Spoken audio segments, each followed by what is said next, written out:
Guarantee দিয়ে বলে রাখলাম, সুযোগ পেলে সবার আগে ডক্টর মোহাম্মদ ইউনূসের মিলিটারি সেক্রেটারি নিজেই ইউনূসের গলা চেপে ধরবে। ঠিক এভাবেই ডক্টর ইউনূসের বাসভবন ঘেরাও দেওয়ার জন্য সবাই একত্রিত জমায়েত করেছিলেন, কিন্তু এদিকে পুলিশ বাহিনী তাদেরকে লাঠি পেটা করে তাদের এই জমায়েত ভঙ্গন করার চেষ্টা করছেন। হাসিনা চেষ্টা করছেন দেশের মধ্যে একটা গৃহযুদ্ধ হোক এবং তার গেরিলা বাহিনী দিয়ে একটা যুদ্ধ হবে। পরিতাপের বিষয় যে বাংলাদেশে আসলে গৃহযুদ্ধ শুরু হয়ে গিয়েছে।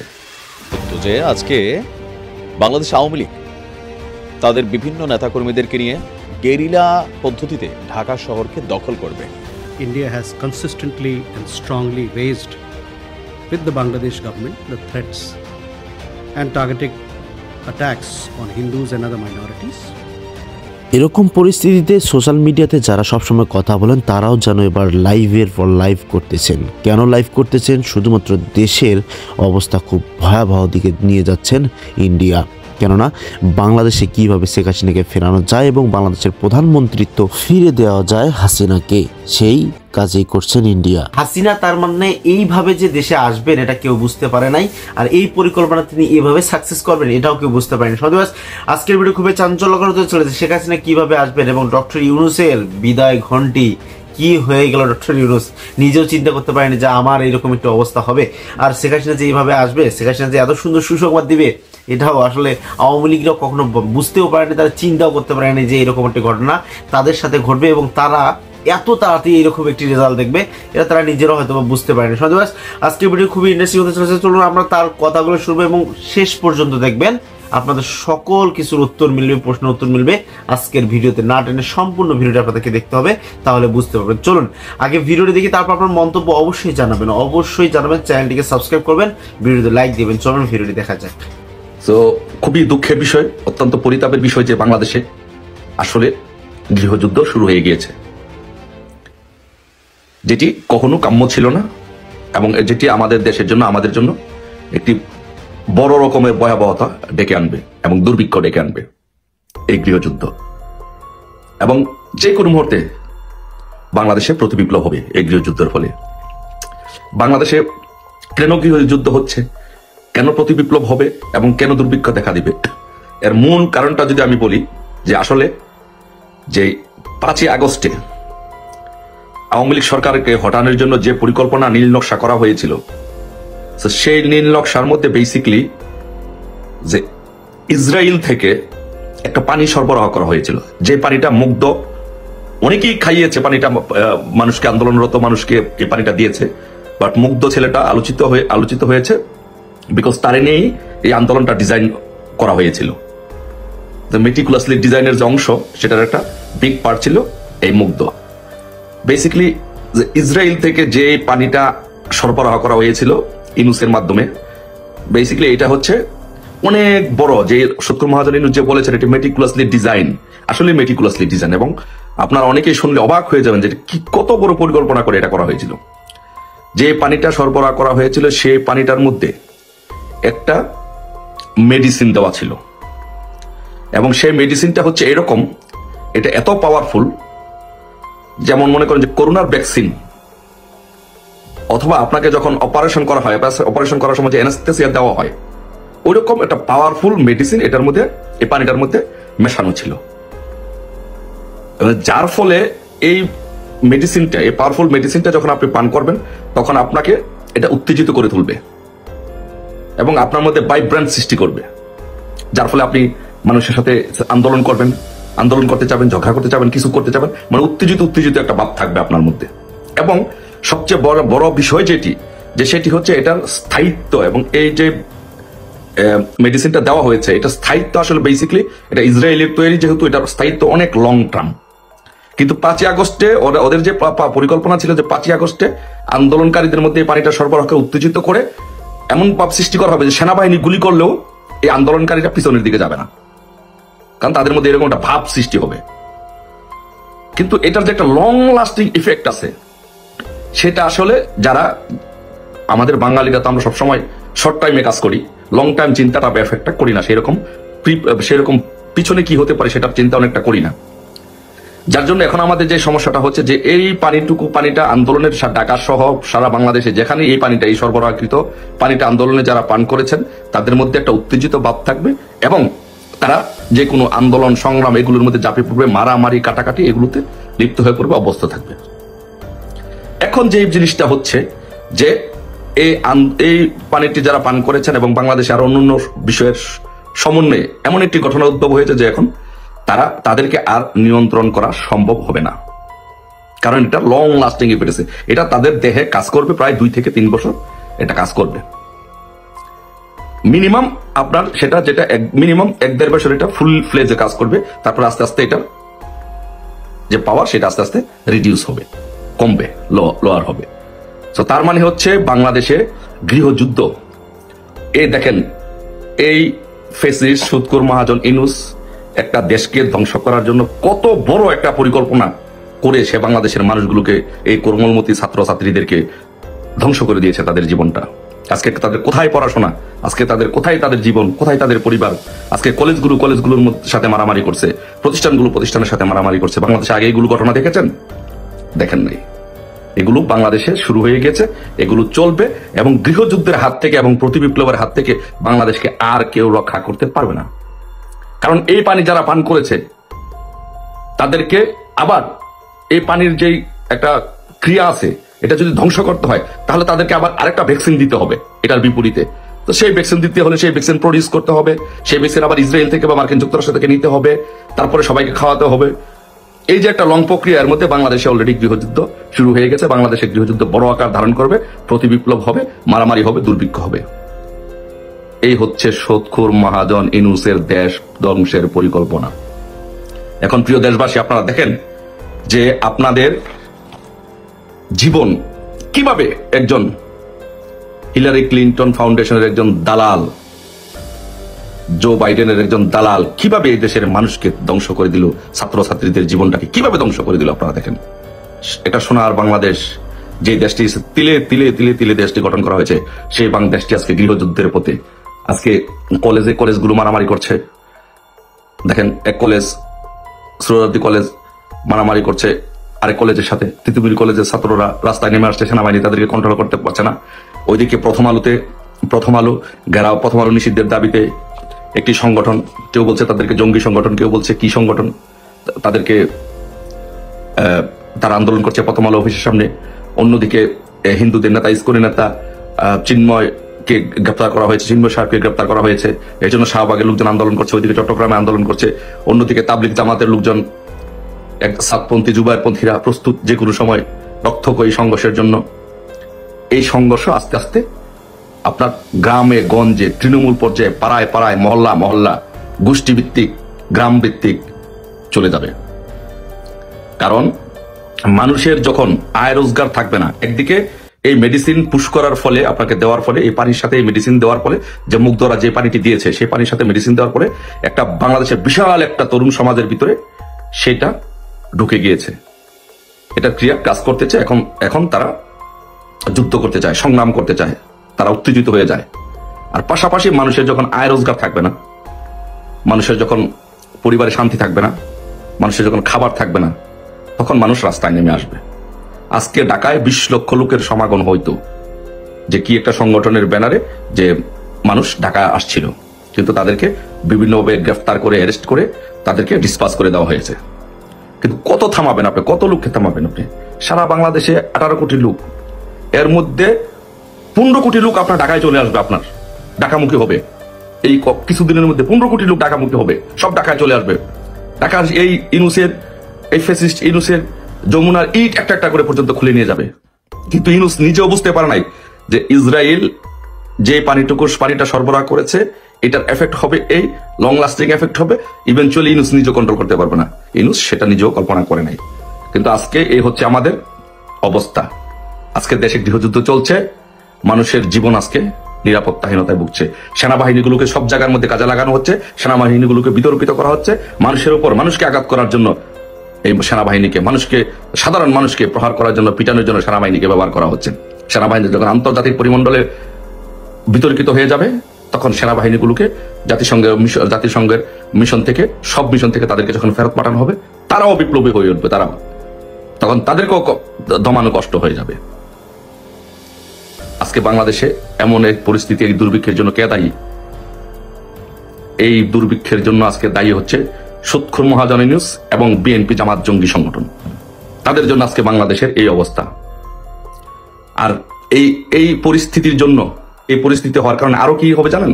আরো যে পরিস্থিতিগুলো উদ্ভব হবে, শোনেন, আরো যে পরিস্থিতির উদ্ভব হবে, আর পরিস্থিতির উদ্ভব হবে যে কেউ, বাংলাদেশের কেউ যারা এখন বিশাল অঙ্কের টাকা কামাই করছে চাঁদাবাজি ধান্দাবাজি করে, বিএনপি জামাতের যেই সব চাঁদাবাজরা বিভিন্ন জায়গা থেকে টাকা পয়সা কামাই করছে, বা যেসব আমলারা বিভিন্ন টাকা পয়সা কামাই করছে, এই টাকা পয়সা কেউ বাংলাদেশে রাখবে না, সব টাকা বিদেশে পাচার করে দিবে।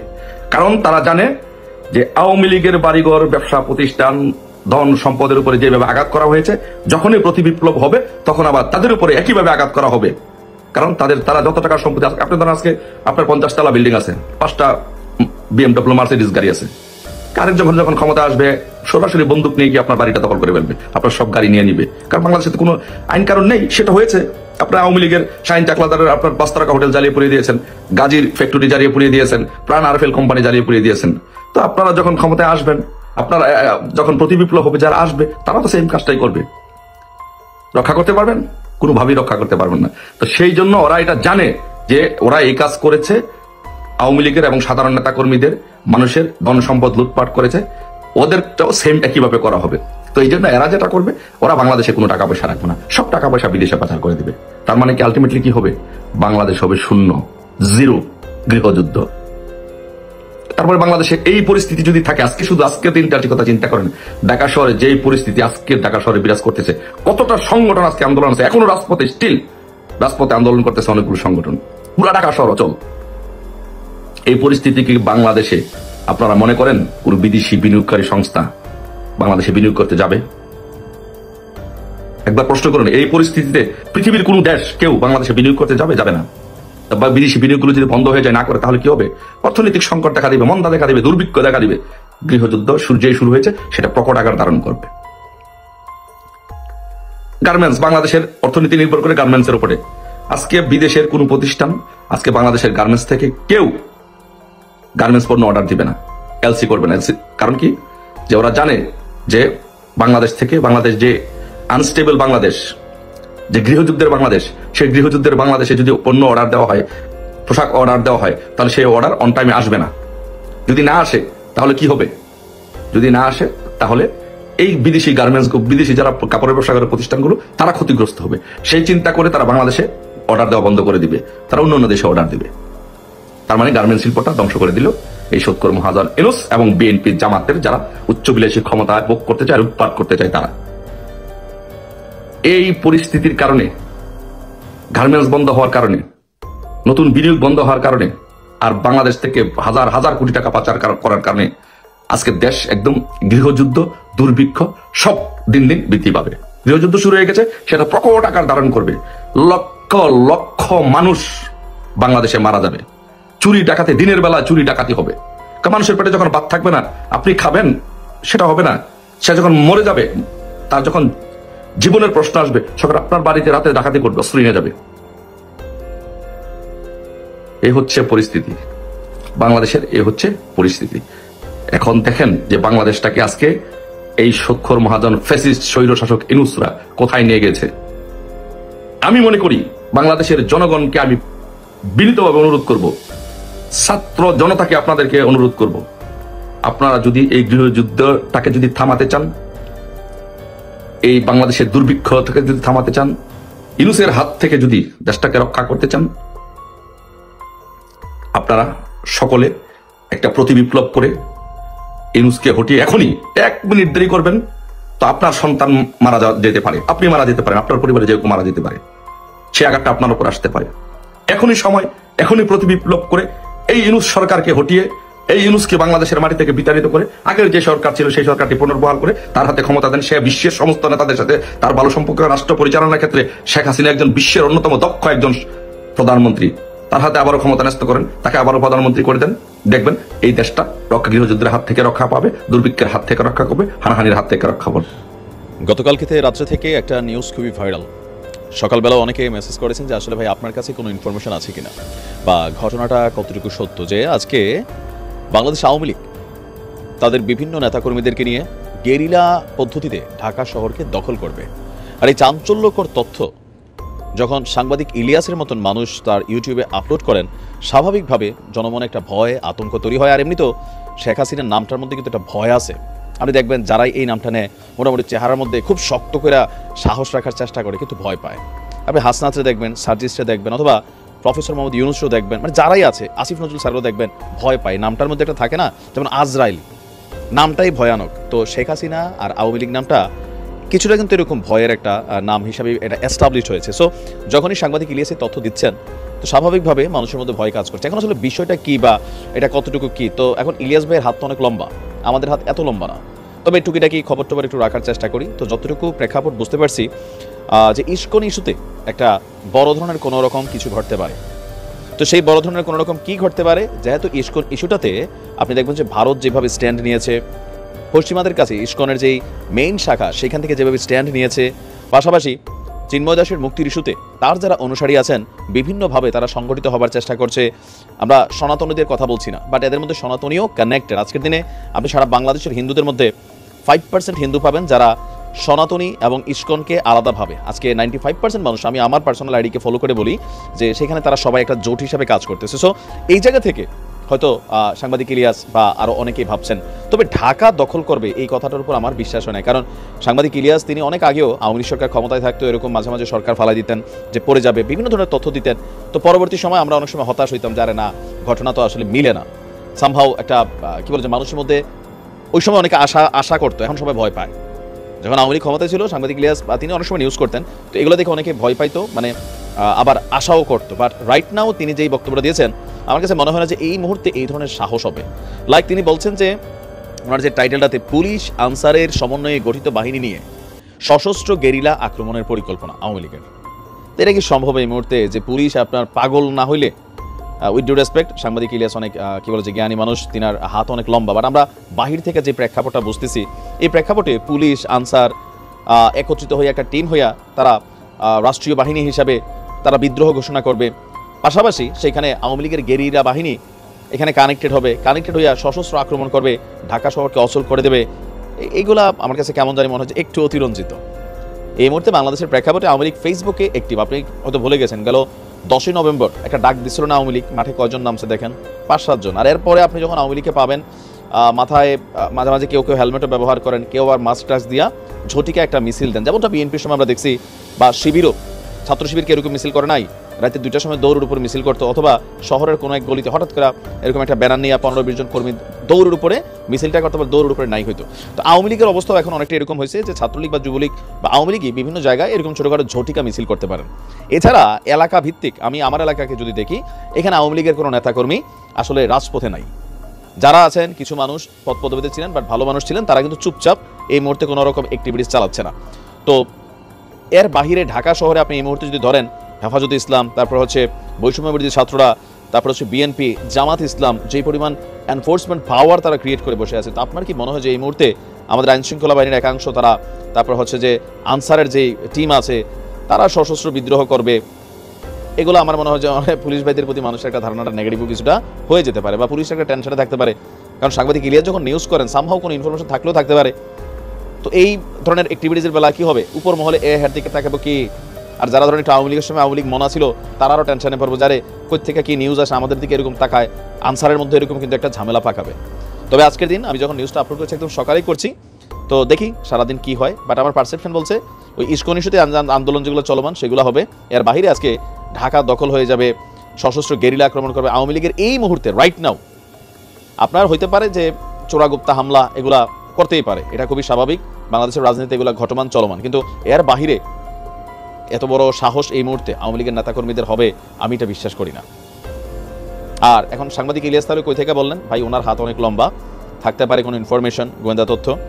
তো যদি থাকে সাংবাদিক ইলিয়াস পর্যন্ত আসলে স্বাভাবিক সরকারের বিভিন্ন সেক্টরে যারা বসে আছেন আর যেই প্রশাসনের রদবদল হয়েছে এরপরে এখানে পুলিশকে ব্যবহার করা, আনসারকে ব্যবহার করা বা আরও যেই বিষয়গুলো আমার কাছে মনে হয় না এগুলা বাস্তবিকলি আসলে ঘটবে। তো না, ইলিয়াস ভাই মাঝে মাঝে এরকম বলেন, আজকে না অনেক আগে থেকেই বলেন, তো বেশিরভাগ সময় এগুলো মিলে না। তো তো এবার মিলতেও পারে, নাও মিলতে পারে, বাট পরিস্থিতি বলছে আসলে মিলবে না। যাই হোক, তারপরেও তিনি যেহেতু বলছেন, আমরা আজকে সারাদিন দেখি কি ঘটে। সব কুটচাল চলে যাচ্ছেন major general Ferdous Hasan. Guarantee দিয়ে বলে রাখলাম, সুযোগ পেলে সবার আগে ডক্টর মোহাম্মদ ইউনূসের মিলিটারি সেক্রেটারি নিজেই ইউনূসের গলা চেপে ধরবে। অতএব যত দ্রুত সম্ভব ডক্টর মোহাম্মদ ইউনূসের মিলিটারি সেক্রেটারির পদ থেকে তাকে সরাতে হবে। নেত্রী শেখ হাসিনাকে দেশ থেকে সরে যেতে বাধ্য করেছেন। বাংলাদেশকে নিয়ে ভয়ঙ্কর এই চক্রান্তে জড়িত আওয়ামী লীগ, সনাতনী এবং ইসকনের অন্তত 40টি হোয়াটসঅ্যাপ গ্রুপ এবং জুম মিটিংয়ের ভিডিও হাতে পেয়েছে গোয়েন্দারা। গোয়েন্দাদের কাছে প্রাপ্ত এসব তথ্যে যা উঠে এসেছে তা আটকে ওঠার মতো।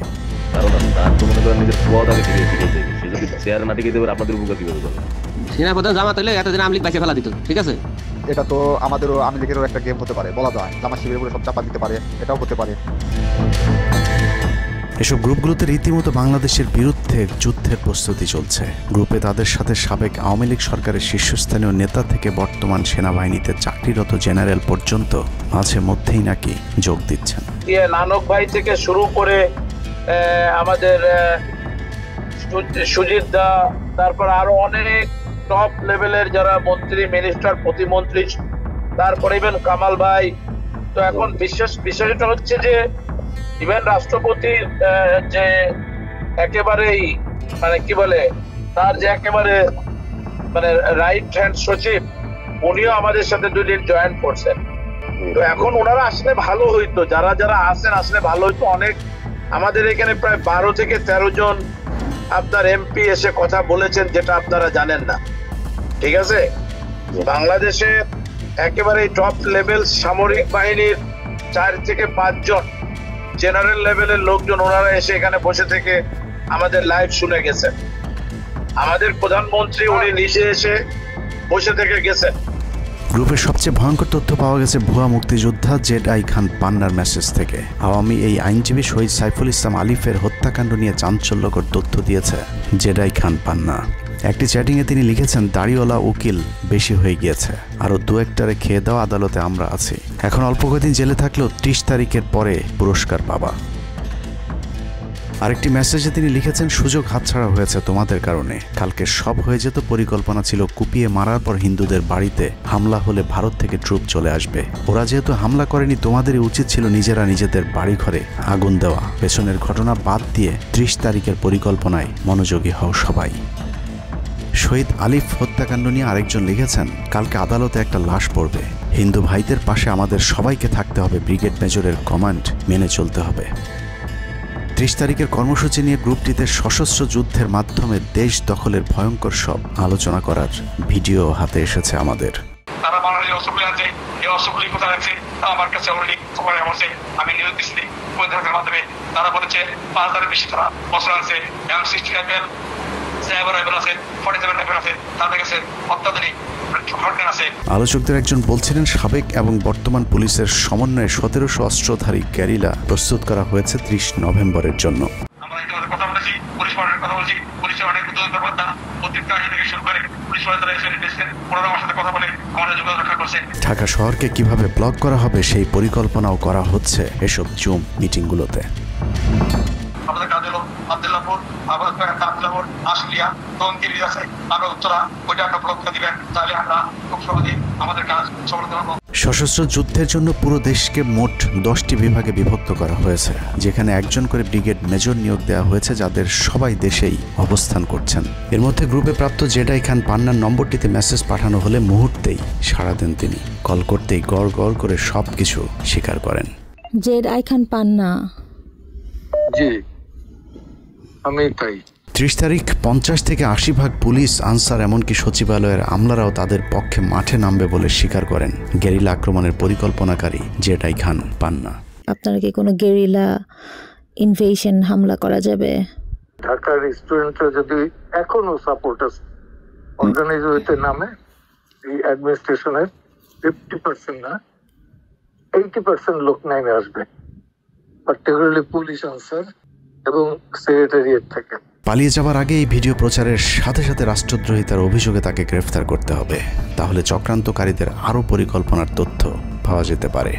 ভবিষ্যতে এ ধরনের ষড়যন্ত্র বন্ধ করতে গ্রুপে থাকা সকলের মোবাইল নম্বর এবং চেহারা দেখে শনাক্তের পর দ্রুত গ্রেফতার করতে হবে। সূত্র জানিয়েছে ডিজিএফআই প্রধানের প্রত্যক্ষ তত্ত্বাবধানে চলছে এসব দেশবিরোধী তৎপরতা।